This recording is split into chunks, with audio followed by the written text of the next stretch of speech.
What is up? What is the deal, everybody? It's your boy, Coach DP, your mixed martial arts coach. Man, I have to bring up a question. I have to pose a question to y'all, man, because I read an article and I saw an article where a coach, which was just so thankful to Francis Ngannou, I believe, because he got paid the most he's ever been paid in his entire career for helping out with one camp. He said he woke up in the morning and he was in tears because of his bank account. And I go to as far as to ask, like, why is that such a surprise in a business such as mixed martial arts? Why is coaching such a thankless job? And I want to pose that question to the fighters. For me, because I was a fighter first, my answer would be like, I personally didn't have the extra funds. You know what I'm saying? Like, as fighters was coming up, we was grinding, we was in the dirt. And it's like you could never get past a certain level where you could pay your bills and pay your rent and still be able to pay 10, 15%. When in truth be told, since I started coaching, man, coaches deserve way more than 10 to 15%. I know instances where people have been paid, and this is literal. I know situations where people have been paid millions of dollars, $70,000, $80,000, $100,000, six figures, seven figures in one fight, and barely paid their coach four figures. And I'm talking about the low end, under 2,000, under 3,000, under 4,000. They just made $1 million. I know situations where a guy got $70K and gave his coach $7. You know what I'm saying? Like, what's the point? So from a coach's standpoint, how do you change this narrative? How do you change the standard? How do you create a grateful fighter? I know a lot of coaches, they always say, man, look, coaching is just more like, hey, we are proud to build somebody up. It's an emotion. We feel like it's God-given to encourage and help people get to the stage in life that they're trying to get to. But where I don't agree with is doing that and not being rewarded for it.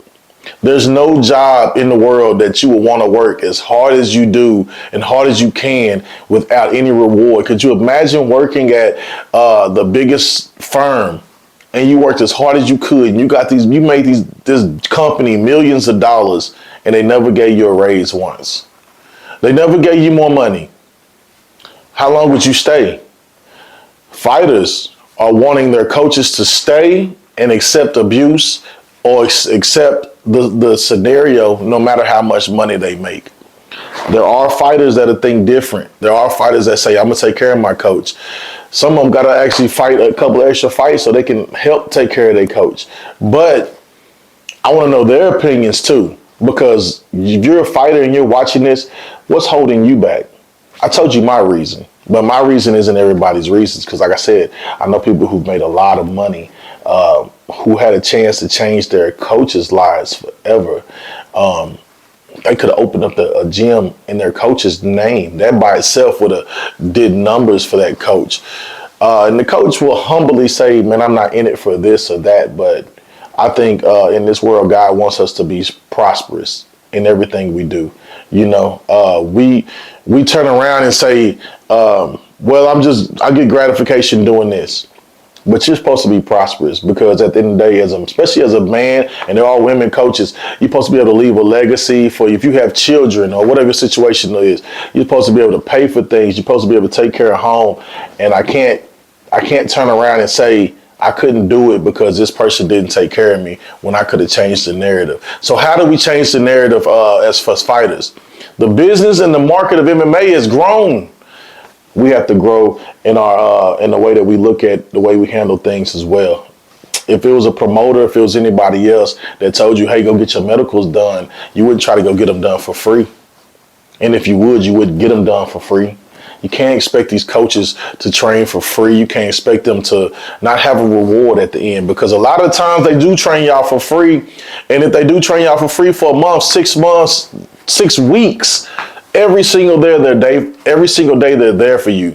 They don't have a 2-week check. They don't have a every week check. They don't have an everyday check, which they should get for the equity that they're pouring into you. I say take care of them more than enough when you get paid.